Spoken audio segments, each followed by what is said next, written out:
ვინ მიიღებს მონაწილეობას 2025 წლის თვითმმართველობის არჩევნებში? საკითხი ოპოზიციაში ისევ უთანხმოების თემა. ამ დროისთვის ცნობილია, რომ მუნიციპალურ არჩევნებში მონაწილეობას არ გამორიცხავს გიორგი გახარიას გუნდი, რაც ოპოზიციის ნაწილის მხრიდან მათი მისამართით მორიგჯერზეც კრიტიკის საფუძველი გახდა. ცნობილია, რომ ოპოზიციური პარტიების უმრავლესობა თვითმმართველობის არჩევნებში მონაწილეობაზე მხოლოდ იმ შემთხვევაში იმსჯელებს, თუ ახალი საპარლამენტო არჩევნები დაინიშნება და აქციებისას დაკავებული პირები გათავისუფლდებიან, რასაც მმართველი გუნდი გამორიცხავს. ოპოზიციის ნაწილის გაცხადებული პოზიციის მიუხედავად, ქართული ოცნების წარმომადგენლები დარწმუნებულები არიან, რომ საბოლოოდ ოპონენტები არჩევნებში მონაწილეობას მიიღებენ, თუმცა მანამდე მათივე თქმით, ოპოზიცია სამოქმედო გეგმებთან დაკავშირებით გარეძალების გადაწყვეტილებას ელოდება. გამონაკლისია პარტია გირჩი, რომლის წევრებიც მათი მისამართით გამოთქმული მრავალფეროვანი კრიტიკის მიუხედავად პოზიციას არ ცვლიან. ამბობენ, რომ პროცესში ჩაერთვებიან და არჩევნებშიც მიიღებენ მონაწილეობას. გირჩიდან იაგო ხვიჩე უპასუხებს ჩვენ შეკითხვებს. იაგო, საღამომშვიდობისა. გამარჯობა, მადლობა მოწვევისთვის. იაგო, დღეს პოლიტიკაში და განსაკუთრებით ოპოზიციურ სპექტრში რა მოცემულობა ეს მაინტერესებს, როგორ ფიქრობთ, ამბობთ, რომ პოლიტიკური პროცესი არის გაჩერებული და ამავდროულად თქვენი საუბრიდან გამომდინარე ისრები გადაგაქვთ საზოგადოებაზე. რატომ? რაში ადანაშაულებთ საზოგადოებას? რაც ხდება საზოგადოების ბრალია პირველ რიგში. პოლიტიკურ სპექტრში რაც ხდება, ეს არის მხოლოდ და მხოლოდ საზოგადოების ბრალი, ამას ვუწევთ. მხოლოდ და მხოლოდ არა, მაგრამ თავარი დამნაშავე ეს საზოგადოება, რომელმაც 97% მიცა ბიზნეს ამ არჩევნებზე და ფაქტობრივად ფსონი დადო იმაზე, რომ ეს კაცი იქნება უსაშველოდ კეთილი. და მიუხედავად იმისა, რომ სრული ძალაუფლება ჩააბარეს, ცუდს არაფერს არ გააკეთებს და ზოგადად ასეთი საზოგადოება იმკის იმ შედეგებს, ჩემი აზრით, რა არჩევანიც გააკეთა, იმიტომ რომ თქვენ რასაც ყვებით, აი მათ შორის ამ ადგილობრივ თვითმმართველობის არჩევნებთან დაკავშირებით, რაც არის ქვეყანაში ამბავი ის რომ ხალხი იმას ვერ ხვდება, მიიღონ მონაწილეობა, არ მიიღონ მონაწილეობა არჩევნებში, გავიდნენ, არ გავიდნენ. საბოლოო ჯამში ეს ხო რაღაცნაირად მზრუნველობა იმაზე, რომ შემთხვევით რამე ისეთი არ მოხდეს და ოპოზიციამ არ მოიგოს ეს არჩევნები. იმიტომ რომ აი როგორ უთავბოლოდაც გადიოდა წინ არჩევნებზე ოპოზიცია კი გახსოვთ, მაგრამ თბილისის არჩევნები მაინც მოიგო ოპოზიციამ ამის მიუხედავად და ახლა ყველაფერს აკეთებენ იმისთვის, რომ შემთხვევით ეს მოგება არ ითარგმნოს მართლა მოგებაში და ამით რაღაცნაირად არ დაირღვეს ის პირობა. ამის გათვალისწინებით ძალიან უცნაურია ცხადია, როდესაც თვითმმართველობის არჩევნებზე უარს ამბობს ოპოზიცია. მაშინ როგორ ფიქრობთ თქვენი გადასახედიდან როგორ არის, რა არის იმის მიზეზი, რომ ერთმნიშვნელოვნად ნაწილი ყოველ შემთხვევაში ოპოზიციის გაცხადებული აქვთ, რომ თვითმმართველობის არჩევნებში არ მიიღებენ მონაწილეობას. წინა შედეგის გათვალისწინებით. მე ვინაიდან ლოგიკურს პასუხს ამაში ვერაფერს ვერ პოულობ, ფიქრობ, რომ შემთხვევით ეშინიათ, რომ არ მოიგონ და ამითი კონცეპტთან დადებული პირობა არ დაერღვეთ, არ შემოერღვეთ შემთხვევით. იმიტომ რომ ჩვენ რა რეცეპტით დავდეთ, რა არის გასაკეთებელი თბილისის მერობის არჩევნებზე, უბრალოდ ოპოზიციას ხელის განძრევაც კი არ ჭირდება. უბრალოდ არა პოლიტიკოსი, ვინმე პატიოსანი ერთი კაცი იპოვონ და მხარი დაუჭირონ და მოგებულია თბილისის მერობის არჩევნები. აი წინა არჩევნებზე ამდენს რო ყვირიან გაყალბებული 300 ხმა მოგპარეს ეს ქნეს ის ქნესო ის არჩევნების გადალახული ოპოზიცია შეთანხმებულია ხელისუფლებასთან იმასთან დაკავშირებით, რომ არ მიიღებენ თვითმმართველობის არჩევნებში მონაწილეობას. არა, მე არ მინდა შეთქმულების თეორიები. მე უბრალოდ გეუბნებით, რაც თვალწინ დევს. თვალწინ დევს ის, რომ ამ უთავბოლო ოპოზიციამაც კი 4-5-25-მა მერის არჩევნებზე თბილისში მიიღო უფრო მეტი ვიდრე ქოცებმა. 40% აიღეს ქოცებმა მოგეხსენება თბილისში. ხა წარმოიდგინეთ, რომ უბრალოდ არაფერი, უბრალოდ საერთო კანდიდატზე შეთანხმდი, ეს კანდიდატი არ იყოს ისეთი ხალხი, რომ დანახვაზე დედას აგინებს, აი კარგ ემოციებს რო აღძრავს ესეთი კანდიდატია საჭ. ამაზე შეთანხმდი, მხარი დაუჭირე და მოგებულია თბილისის არჩევნები. ასეთ კანდიდატად. მე რო ვიღაც დავასახელო ვინმე, იმას რაღაც გირჩი შეთანხმდაო იტყვიან, ამიტომ არ დავასახელებ არავის, მაგრამ ერთი 10 კაცი მაინც მეგულება ისეთი, რომელიც აი დანარჩენმა ამ დეგენერატებმა რომ ხარი დაუჭირონ, მოგებული ექნება თბილისის არჩევნები და ესენი ყველაფერს აკეთებენ იმისთვის, რომ ეს არ დაჭირდეთ, იმიტომ რომ ეს ჩემი აზრით ეწინააღმდეგება მათ კონცეპტთან დადებულ პირობას. თორე კონცეპტთან თუ არ ხარ შეთანხმებული, ხელი თუ არ გაქვს ჩამორთმეული, რომ წააგებ ამ არჩევნებს და ყველაფერს გააკეთებ ამის წასაგებად, ამის მიხვედრას რა უნდა, რომ თბილისის მერის არჩევნები მოიგო, როგორც აი სტამბულში ხო ხედავთ, რაც ხდება, რომ ადამიანის დაჭერა მოუწია თურქეთის ხელისუფლებას, იმხელა პრობლემა შექმნა დედაქალაქის მერმა. და ესენი ყველაფერს აკეთებენ იმისთვის, რომ ადგილობრივი მმართველობის არჩევნებამდე ადამიანები ჯერ ვერ ხვდებოდნენ საერთოდ რა ხდება, არაფერზე არ შეთანხმდნენ და მოგებული არჩევნები ჩააბარონ კოცებს. თორე სხვა ამაში და ამას ერთმანეთს აბრალებენ, ერთმანეთთან ჩხუბი, არავის არ უნდა რომ ეს მას დაბრალდეს. ანუ ეს ერთობა, ახალი არჩევნები, პატიმრების ანუ ყველაფერი არის ფარსი ამ შემთხვევაში, რაც ოპოზიცია ამბობს, ამას გულისხმობთ. ჩემი აზრით ყველაფერს აკეთებენ იმისთვის, რომ შემთხვევით არ მოიგონ. და ამითი პრობლემა არ შეექმნას იმ შეთანხმებას, რომელიც ჩემი აზრით მათ ხოცებთან აქვს დადებული, თორე ყველაფერს რასაც აკეთებენ, აი რასაც ახლა ჩვენ პოლიტიკურ სპექტრში ხდება, რომ არანაირი პოლიტიკური პროცესი არ მიდის. ქუჩაში მიდის რაღაც ღრიალი, ხალხის წინ დაუკან ტარება უაზროდ, ისე პროტესტის ისე გამოშიგვნა, რომ ჩვეულებრივ ნორმალურ ადამიანებს მისვლა გაუტყდეთ, აქტივისტების იმედად ყოფნა და არ შეთანხმება საერთო კანდიდატზე, რომელიც შეთანხმების შემთხვევაში გარანტირებულად მოგებულია. აი წინა არჩევნები 40%. ეს თბილისში ამბობთ, რომ გარანტირებულად მოგებულია. თბილისი არის თავარი, ჩემი აზრით, იმიტომ რომ თბილისის მერი არის ყველაზე მაღალი არჩევითი თანამდებობა ქვეყანაში. თბილისის მერის თანამდებობრივად პოლიტიკური შინაარსი მეგონი ყველას ესმის და ყველას ესმის, რომ ეს ერთი ჩვეულებრივი რაღაცა თანამდებობის მოგება არ არის. და იმისთვის რომ როგორც გითხარით რომ ეს შემთხვევით ოპოზიციის ხელში არ აღმოჩნდეს, ყველაფერს აკეთებენ იმის ყვირილით, რომ ჩვენ ყავს ყველაზე ღირსეული კანდიდატი, ან ამას ყვირიან, ან ყვირიან იმას, რომ ჩვენ არ მივიღებთ არჩევნებში მონაწილეობას. ან და საბოლოო ჯამში მოხდება ისე, რომ არჩევნებში შეიძლება ოპოზიციამ მიიღოს მონაწილეობა ძალიან გალახულად, იმდენად გალახულად, რომ არის მოგები არ იყვნენ, ერთმანეთის გინებაში, არაფერზე არ შეთანხმებაში, ასეთი კანდიდატის არპოვნაში და საბოლოო ჯამში კოცებს აჩუქონ ეს თანამდებობა, თორე ხა ოპოზიციას ხო ორი ტელევიზია მინიმუმ აქვს, მეინსტრიმ ტელევიზია დიდი. ახლა ამ სისულელების ნაცვლად, რაც ტელევიზიაში ხდება და რომ ვერ უყურებს ადამიანები ოპოზიციურ მედიას. ამის ნაცვლად ხო მართლა უნდა ვიჯდებთ გვალ მაგიდასთან და ვარჩევდეთ, რომელი კანდიდატია მომგები საერთო ოპოზიციური მხარდაჭერის შემთხვევაში. ხო ყველას ესმის, რომ მე არ მიყვარს ჩვენი ძვირფასი კოლეგა 45925 ოპოზიციონერები. არაფერი არ მინდა მათთან მიახლოებაც კი, სუნიაზდით ჩემთვის ამათ.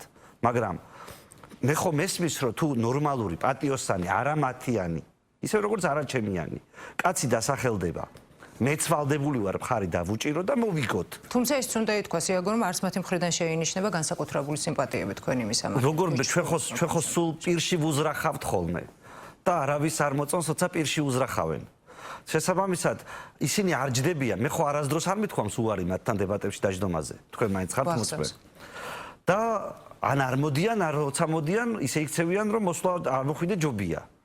შესაბამისად, ახლა წარმოიდგინეთ, რომ სიამოვნებაში ჩვენ გვჭირდება ადამიანი, რომელიც აი ამ ხალხის მიერ დადებული პირობის გარანტი იქნება.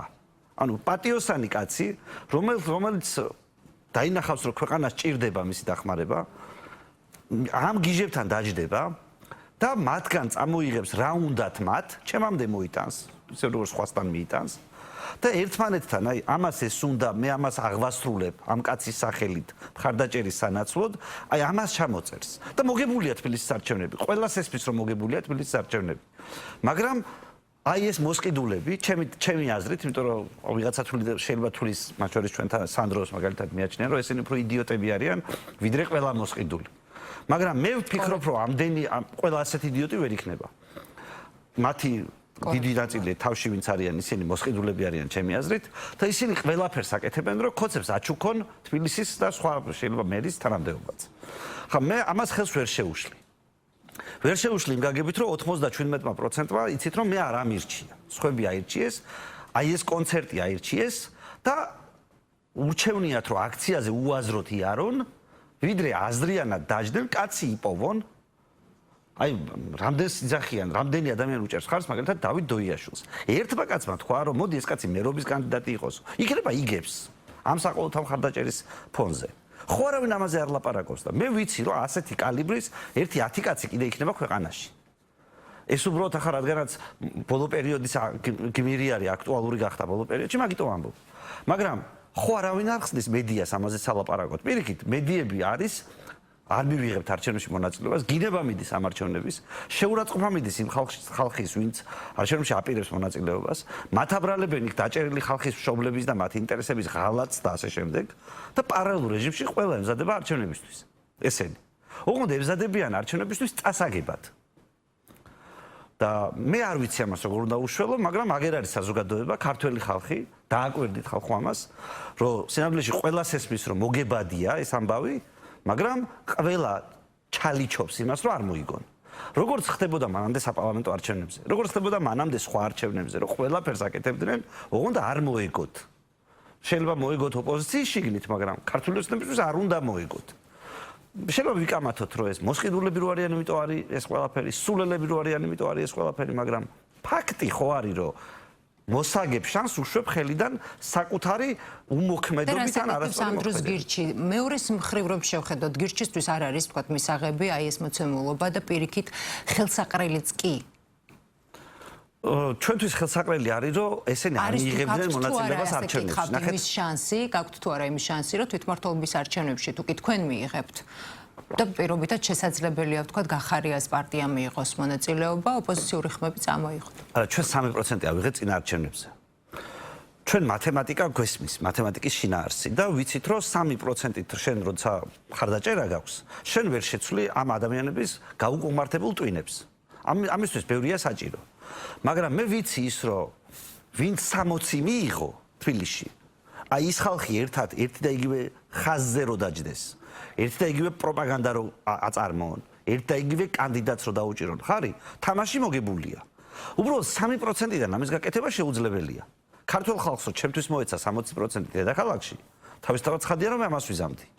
მაგრამ ქართულმა ხალხმა მიცა 60% იმას, რომელიც სინამდვილეში ბიზნეს ყოლაბაში აღმოჩნდა. პარლამენტი ამის ნათელი მაგალითია. 54 დაიწერეს ქოცებმა და 100 მიიღეს. ამ მოსყიდული ოპოზიციის დასახურებით. მოსყიდული თუ სულელი ახლა არ გავარჩიოთ, ეს ერთ და იგივეა რაღაცნაირად შედეგის თვალსაზრისით. ამიტომ მე ჩემი ამოცანა იმაში მდგომარეობს, რომ ბევრ ადამიანს ვუთხრა, ეს თელი კამპანია გამოვიყენო იმისთვის, რომ ადამიანებს ვუთხრა, როგორ ანიავებენ მათ შანსს, მათ ერთადერთ ცხოვრებას. ადამიანები, რომლებიც ამით სარგებელს შეულობენ. აი კონკრეტულ სარგებელ ფულს აკეთებენ. მაგრამ ქართულ ხალხს თუ არ უნდა დანახვა. მაგალითად, აი თქვენ ხო მოწმე იყავით, რო ეკითხებოდით ერთ-ერთ ჩემს კოლეგას ჩვენ, რომ ფული საიდანო, მილიონები საიდან იშოვე წინას არჩევნოთო და ჯერ არც ერთი ადამიანი არ გამოვარდნილა ქუჩაში და იგივე კითხვას არ სვამს ეთერებში. ატარებენ ამას. ანუ თავარია შენ ქოცებს აგინო და ის რომ 40 მილიონი იშოვე წინას არჩევნო კამპანიაში, ის თუ რომ ყველას ფეხებზე კიდია. ხო და მე ჩვენ სანამ ასეთი უყურადღებო და გულუბრყვილო ვიქნებით წინას არჩევნოთ, მანამდე მე არ ვიცი როგორ უნდა გვეშვება, არ მაქვს რეცეპტი. მე რეცეპტი მექნება, როცა ადამიანები აზროვნებენ, როცა ადამიანები დასკვნები გამოაქვთ, რაღაც ლოგიკური დასკვნები გამოაქვთ, რაღაც მაგალითებიდან, როცა მათ მოგება უნდათ. მაგრამ როდესაც რაღაცა ფერიულად უყურებ გარემოს, რაღაცა უყურებ, რომ რაღაცა ციდან ღმერთი მანანას გადმოაგდებს და შენ ამითი კარგად იცხოვრებ, მე მასე ვერ ხვდები როგორ შეიძლება მოვიგო. რას აკეთებს გირჩი იმისთვის, რომ 3%-იანი ნიშნული აწიოს? სიმართლეს ვლაპარაკობთ. მე ეს არ ვიცი 3%-იანი ნიშნულის ასაწევად საჭირო, შეიძლება ხელსაც კი უშლის. იმიტომ რომ მე მეც ვერაფერს ვერ ვაბრალებ. ზედმეტად ბევრი სიმართლე ვილაპარაკეთ ჩვენ როგორც ჩანს. ხო არის ის ერთ-ერთი სკეჩი იყო თუ ახსოვთ, რომ მომბეზდა ამდენი სიმართლე, აღარ შემიძლია ამდენი სიმართლე შევწუხდი, მომატყუე, ოღონდ რამე კაი ტყუილი მითხარიო. აი ქართველ ხალხს უნდა ეს რამე კაი ტყუილი. ამას თავაზობს ყველა. მაგრამ ჩვენ ჯიუტი ხალხი ვართ. და თან ჩვენი რეპუტაცია ის 3%-ის 62,000 ადამიანი, რომელიც სიმართლის გამო ხმას გვაძლევს, ჩვენთვის უფრო მნიშვნელოვანია, ვიდრე ხოსატყუილათა 97% ამორჩეველი. ამიტომ ჩვენი მიზანი ახლაც იგივეა, რომ გამოვასწოროთ არასწორ გზაზე შემდგარი ჩვენი საზოგადოების 97%. ჩვენ არ უნდა გამოსწორდეთ, იმიტომ რომ არ შეიძლება შენ გამოსწორდე მაშინ, როცა სიმართლეს ლაპარაკობ. და იჩაგრები სიმართლის გამო, იმიტომ რომ ეს ამას აუცილებლად ვინანებთ მომავალში, რომ საკმარისად პრინციპულები არ ვიქენით, არ ვიყავით, კონფორმისტ საზოგადოებას ავყევით და რაღაცა მომავალი შენია ვიყვირეთ და არ გვინდა უბრალოდ ასე ცხოვრება არ გვიღირს, იმიტომ რომ გვირჩევნია ჩვენი პატიოსანი 62,000 კაცი, რომელიც სიმართლეს აფაზებს იყოს ჩვენს გვერდით, არ ვცხენოდეს ამ ხალხის დანახვის და ხელის ჩამორთმევის და დავცინოდეთ დანარჩენ მოტყუებულებს. იაგო, ფაქტია რომ ოპოზიციაში არსებობს შიდა კონკურენცია, ხო? დამეთანხმებით ალბათ. გახარიაზე უნდა კითხოთ, გახარია და გახარიას გუნდი, თავად გახარია, რომელიც ერთის მხრივ ამბობს, რომ ლეგიტიმაციას არ აღიარებს, მეორეს მხრივ მიდის საგამოძიებო კომისიის ფარგლებში სხდომაზე და ამის გამო ძალიან ისეთი მძიმე კრიტიკაც მიიღო მათ შორის ოპოზიციის, როგორც ამომრჩევლების, ისე ოპოზიციის მხრიდან. საინტერესო არის, რა შეცვალა, როგორ ფიქრობთ, მისმა გადაწყვეტილებამ ოპოზიციურ ველზე? გახარია ამ დანარჩენებზე ჭკვიანი აღმოჩნდა. ეს ფაქტია. გამბედაობაში აქვს ცოტა პრობლემა. მაგალითად უფრო გამბედავად რომ ისულიყო იმ კომისიაზე და უფრო რიხიანად ეთქვა სიმართლეები, უკეთესი იქნებოდა, მაგრამ ახლა დანარჩენ სულელებთან შედარება, რომლებმაც უბრალოდ აჩუქეს ქოცებს მანდატი, ეს ფული მჭირდება მაინც იძახის ეს და ფულის გამო ვაკეთებ ამას, რომ მაგას მაინც ამბობს. და გარდა ამისა, ჩემი აზრით, დანარჩენებთან შედარებით, იმათმა უფრო მეტი წააგეს, ვიდრე გახარია ამ შემთხვევაში. ამიტომ გახარია მილიონ თემაზე შეიძლება გავაკრიტიკო, მაგრამ ამ გიჟებს რო არ აყვა, მაგის გამო არ გავაკრიტიკო. შევა გახარია პარლამენტში, როგორ ფიქრობ? არ ვიცი, წარმოდგენა არ მაქვს, იმიტომ რომ ეს პარლამენტი არ არის ზოგადად და ვერავის ვერ ურჩევ აქ შესვლას. გახარიას მე მგონი, სხვაზე უფრო სწორი სტრატეგია ის აქვს, რომ ფულს მაინც წამოიღებ ამათგან რომ გაიძახეს. თვითმმართველობის არჩევნებში თუ მიიღებს მონაწილეობას როგორ ფიქრობ? თვითმმართველობის არჩევნებში ჩემი აზრით ყველა მიიღებს მონაწილეობას. ეს თავიდან რაღაცა თქვეს, მე ერთმანეთი ლანძღეს, მე ერთმანეთი დაანამუსეს დაკავებულთა ოჯახის წევრების სახელით და ბოლოს თქვეს, რომ ჩვენო არც ეს არ გვაქვს მიღებული, რომ არ მივიღოთ მონაწილეობა არჩევნებშიო. კითხვაზეც არ აქვს პასუხი, თუ ადგილობრივ თვითმმართველობის არჩევნებში ღებულობ მონაწილეობას, მაშინ პარლამენტიდან მანდატები რატო ჩახსენითო? ამაზეც არ არის კითხვაზე პასუხი, მაგრამ რასაც ვაკვირდები, მაინც მიიღებენ მონაწილეობას, უფრო აქეთკენ მიდის. ეს მარტო მათზე არ არის, არის ხალხი, რომელიც ადგილობრივ თვითმმართველობის ორგანოებში არიან დასაქმებულები. ნაცებსაც ყავთ ასეთი ხალხი, გახარიასაც ყავს ასეთი ხალხი, ლელოსაც ყავს ასეთი ხალხი, რომელიც იქ არიან. და სოფლებში, რეგიონებში, რაიონებში სამსახურები აქვთ რა ამ ხალხს, ჩვეულებრივ ამაზე დგას მათი ეს როგორ გითხრათ, შტაბები ადგილობრივი, ამაზე დგას პარტიული სტრუქტურული ერთეულები და ასე შემდეგ. პრინციპებზე და ღირებულებებზე ხო არ დგას. დგას ამაზე, რომ ადგილობრივ თვითმმართველობის იმაში ბევრი ხალხი ყავთ დასაქმებული. მე ვერ წარმოვიდგენია ამ ხალხმა როგორ უნდა თქვას უარი, ამათმა რომ თქვას ამ ცენტრის გიჟებმა, ცენტრი როზიანი, იმათმა რომ თქვან უარი, იქ ხო არის ხალხი, რომელიც ეთქვის, რომ რას მერჩი. მე რა დაგიშავე. მე ხო რავი აქ არაფერი, რასაც მავალებდი, ვაკეთებდი. 1000 გიჟე გამიკეთებია შენს გამო. ახლა რატომ აკარგვინებს სამსახურს? ამ კითხვაზე ახლა გასაგებია, რომ ლელოს ფული აქვს და გადაუხდის პირობითად. მაგრამ არ ამგონია, რომ ლელო ესე უაზროდ ყრიდეს ფულს, ანუ საკმაოდ ხელმოჭერილია ამ ნაწილში, ჩემი აზრით, რომ თავის ადგილობრივი ხმას ფული დაურიგოს ბიუჯეტის ფულზე ყავს შესმული ესენი და დატოვებს ბიუჯეტის ფულზე. აქ პარლამენტში 10-15 კაცი უფრო მარტივი შესანახია, ან რაღაც უფრო ნახევარს გადაუხდი რაღაცას, მაგრამ მთელ ქვეყანაში შენი რაიონული შტაბები უსამსახუროდ დატოვო. არჩევნებში არ მივიღეთ მონაწილეობას, იმიტომ რომ ასე გადავწყვიტეთ ცენტრშიო. ეს მარტივად აღსასრულებელი რეგიონშიც არ იქნება, ჩემი აზრით. ამიტომ მე ველოდები, რომ ესენი ცოტა ხანში ერთმანეთს რო გალანძღავენ, რომ დაიღლებიან ამ გალანძღვით, რო ჩართავენ დაკავებულთა ოჯახის წევრებსაც ამ ლანძღვაგინებაში, მერე ყველა ვიღაცა ერთ ციპოვიან განტევების ვაც და ყველანი მიიღებენ სამწუხაროდ მონაწილეობას არჩევნებში, თორე ნეტა არ მიიღონ. და რო არ მიიღონ, ამით საგრძნობლად გაჯანსაღდება პოლიტიკის სამწუხაროდ. ჩემთვის კი რასაც ქართული საზოგადოებისთვის, თორე ჩვენ პირადად, ჩვენი დღეს ვისაც იცნობ თქვენ გირჩის პოლიტიკოსებს, არც ერთი პირადად არ ღებულობთ ამ არჩევნებში მონაწილეობას. ამიტომ ვერავინ ვერ დაგვაბრალებს. განტევების ვაცი აღმოჩნდეს. ნებისმიერი. მნიშვნელობა არ აქვს ამას, ანუ გააჩნდა იქ როგორ დაჯდება იმ წუთას, კონფიგურაცია როგორ იქნება, ვინ გააბრაზებს, ძირითადად ლელოს, იმიტომ რომ მაგათ ექნებათ ოპოზიციური ტელევიზიები ხელში ჩაგდებული შეიძლება ეს იყოს სალომე ზურაბიშვილი. სალომე ზურაბიშვილი აქამდე რო არ არის განტოვების ვაცი ის მიყვირს, მაგრამ იმდენი აქეს, იმდენი თამარ მეფეს ადარეს, იმდენი რაღაცა ჩვენი დედოფალი ეძახეს, რომ მარტო სალომე ზურაბიშვილი არ იქნება მე მგონი საკმარისი. აი უფრო გახარიასკენ მგონია რომ წავა ეს ისრები, თუმცა არ ვიჩქარებდი ახლა ჯერ შეფასებას, ყველანი შეიძლება ჩვენც კი ვიყოთ, მაგრამ ჩვენ უბრალოდ იმუნიტეტი გვაქვს გამომუშავებული და ნაკლებად გვეხება ამათი განტევების ვაცად გამოყვანა ასე შემდეგ. პირიქით, ანუ ჩვენ გამოვედით რაღაცნაირად ამათი დამონათების იმიდან, წრიდან და ახლა ერთმანეთში მოძებნიან ვიღაცას, რომელსაც საბოლოო ჯამში დააბრალებენ, რომ იმან დაარღვია ეს რაღაცა პირობა, იმანქნა ეს და მერე ყველანი დაალაგდებიან ერთმანეთის მიყოლებით. იაგო, მართალია მართალი გუნდი ამბობს, რომ გამორიცხულია ახალი არჩევნები, მაგრამ პირობითად ხელისუფლებამ რომ დანიშნოს ახალი არჩევნები. დღევანდელი შეფასებით რა შანსი აქვს ოპოზიციას, როგორ ფიქრობთ, გაიმეორებს ოქტომბრის შედეგებს თუ როგორ ხედავთ, ხომ არ გაუცრუვდა ოპოზიციურ ამორჩეველს იმედი? ანუ სიმართლე გითხრათ, ამარჩევნებამდეც ის ხალხი, ვისაც მხარი დაუჭირა ხალხმა, მხარდაჭერას არ იმსახურებდა. ანუ ყველაფერი ქონდათ გაკეთებული. გნებავთ ხაზარაძეს, გნებავთ იმას რა ქვია გვარამიას, გნებავთ ლელოს, ყველაფერი ქონდათ გაკეთებული, რომ მხარი არ დაეჭირათ მათთვის. აი მე მეტი არ ვიცი გვარამიამ რა უნდა გააკეთოს, რაც გაკეთებული ქონდა. ხაზარაძე მეტი რა უნდა გააკეთოს, რაც გაკეთებული ქონდა ამარჩევნებამდე. და ხარდაჭერა მაინც მიიღეს, ანუ 10%-მდე ხარდაჭერა მიიღეს. ამიტომ მე არ გამოვრიცხავ, რომ დიდი ფულის დახარჯვის შემთხვევაში ხალხი ისევ დახარბდეს ფულიან ბიძებს და მხარი დაუჭირონ. მაგრამ მაინც მგონია, რომ მათი მხარდაჭერა, ანუ მათი მხარდამჭერების ნაწილი, მაგალითად ნაც მხარდაჭერების ნაწილი აუცილებლად მოინანიებს იმას, რომ მიშას უღალატეს. ნაწილი ჩვენ დაგვიჭერს მხარს, იმიტომ რომ ჩვენთანაც მოსანანიებელი აქვს ჩემი აზრით.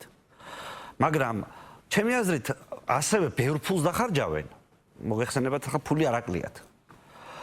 ბევრ ფულს დახარჯავენ და საზოგადოების ნაწილს ისევ გააბრიყვებენ. ამიტომ პრინციპულ განსხვავებას არ ველოდები. იმიტომ პრინციპული განსხვავება რო შედგეს, საჭირო არის თამაში იდეის ჩართვა. თუ იდეის გარეშე გახვალ არჩევნებში და მარტო ფულის იმედად და მარტო ტელევიზიების იმედად, სადაც უბრალოდ ემოციის გარდა სხვა არაფერი არ არის, შეიძლება ცოტა იქით-აქეთ გადანაწილდეს ხმები, მაგრამ ის ძირითადი ქართული ოცნების ქორამომრჩეველი, ქართული ოცნების ამორჩევა დარჩება. ოპოზიციის ნებისმიერ შემთხვევაში აი ქართულ ოცნებამ რაც უნდა გააკეთოს, მაინც რო ოპოზიციის ამორჩეველია და ოპოზიციამ რაც უნდა სიშტერე ჩაიდინოს, მაინც რო ოპოზიციის ამორჩეველია, ის დარჩება ოპოზიციის ამორჩევლად. ერთადერთი რასაც თამაშის შეცვლა შეუძლია, არის იდეა. იდეა შეიძლება იყოს ახალი ადამიანის შემოყვანა, რასაც მე ვსაუბრობდი მერის არჩევნებზე თუნდაც ახლა. იდეა შეიძლება იყოს საყოველთაო სინანული, ანუ ჩვენი ოპოზიცია 4-5-9-25, აი მართლა საყოველთაო სინანულს უნდა ჩავარდეს, რამე რო შეიცვალოს. მართლა უნდა დააჯდრიან, რაღაცა თეატრალურობა ხო მოწონთ ისედაც. რაღაცა თეატრალური პერფორმანსი უნდა მოაწყონ სინანულის. სადაც ადამიანებს დააჯერებენ, რომ გაიაზრეს რაც მიქარეს. გაიაზრეს, რომ იდეის გარეშე გასვლა ამხელა რესურსების წინააღმდეგ არ იყოს სწორი აზრი. და აი როგორ ქადაგათ უნდა დავარდნენ, თავზე ნაცარი უნდა წაიყარონ და ხალხს თხოვონ პატიება.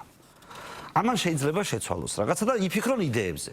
კარგი იქნება თუ მაგალითად მათი აი ეგრეთ წოდებული ლიდერშიპი საერთოდ სინანულის საფუძველზე წავა პოლიტიკიდან. გზას დაუთმობს ვიღაცა სხვას დააფინანსებს ხაზარაძე. იტყვის, რომ მე არ შემიძლია მოედანზე, მე არ უნდა ვთამაშობდე ფეხბურთს. და სხვას გადაუხდის იმას, ვისაც ფეხბურთის თამაში კარგად შეუძლია, იმიტომ რომ ზოგადად ცუდი სანახავია ღიპიანი ბიძები რო დარბიან მოედანზე. მიუხედავად იმისა, ბევრი ფული აქვთ, საფეხბურთო გუნდის ყიდვა შეუძლიათ, თვითონ ხო არ დარბიან მოედანზე. ამიტომ მაგას მე არ ვიცი, როგორ შეიძლება ხაზარაძე მაგას მიხვდეს. რომ თვითონ მოედანზე არ უნდა გადიოდეს. ვიღაც სხვა ხალხი ყავს მოსაყვანი, სადაც ყველაფერს გააკეთებს იმისთვის, რომ თვითონ უკან გაწევს თავის სახელს. ახალ ხალხს შემოიყვანს. მაგრამ მე რასაც ახლა ვყვები, ეს არის ფაქტობრივად სასწაული უნდა მოხდეს. ამდენ ადამიანს გონება უნდა გაუბრწყინდეს. ხო და ამისი არ მჯერა. ბევრად უფრო მეტად შეიძლება დავიჯერო, რომ ამომრჩეველს გაუბრწყინდეს და თვითონ მიახვედროს. ამას, მაგრამ ნუ აი წინა არჩევნების შედეგად სიმართლე გითხრათ არ ვარ ასეთ ხასიათზე, რომ ჩავთვალო ახლა, რომ ამ 97%-ს გაუბრწყინდება და რამე განსაკუთრებულ არჩევანს გააკეთებს. რამე განსაკუთრებულ მოთხოვნებს დააყენებს. რაღაც განსაკუთრებულად იაზროვნებს ამ არჩევნებისთვის, ან რაღაცა დაინახავს, რომ აი 50 კაცი ციხეში მოხვდა. ამდენი ხანია პროტესტია, საქართველოს რაღაცა პროდასავლური კურსის საფრთხის ქვეშ არის. ამიტომ მოდი დავფიქრდები. მოდი იქნება მე შემეშალა რამე და რაღაც უნდა შევცვალო. არ ვარ ასეთი ოპტიმისტი ამ არჩევნებისთვის, სიმართლე გითხრათ, მაგრამ ნუ ცხოვრება, გამოცდილება, რაც არ კლავს გაძლიერებს. ამიტომ ვაკვირდები რა მოხდება და ზოგადად რამდენ ხანს გაგრძელდება, აი რამდენ ხანს შეიძლება, მათ შორის აი პროფესიონალურად მომზადებულმა გუნდმა ქართული ოცნების დიდი რესურსებით, კარგი მრჩევლებით, რამდენ ხანს შეიძლება ატყუოს საზოგადოება. მათ შორის იმით, რომ ოპოზიციაშიც მისი ხალხია, ვითომ რომელიც თან მას ებრძვის. აი, მთელი ეს სქემა ზოგადად რამდენ ხანს შეიძლება მუშაობ? 13 წელი არ უკვე მუშაობ. დავაკვირდეთ ერთად და ვნახოთ. მე მაინც და მაინც დიდად ოპტიმისტური არ ვარ, მაგრამ ვინაიდან აი მაინც მირჩევნია კარგზე ვიფიქრო, ზოგადად არ გამოურიცხავ, რომ ქართულ ხალხს გაუნათდეს. ძალიან დიდი მადლობა, რომ იყავით ჩვენი გადაცემის სტუმარი. იაგო ხვიჩია, გირჩის ერთ-ერთი ლიდერი, საუბრობდა პირდაპირ ეთერში.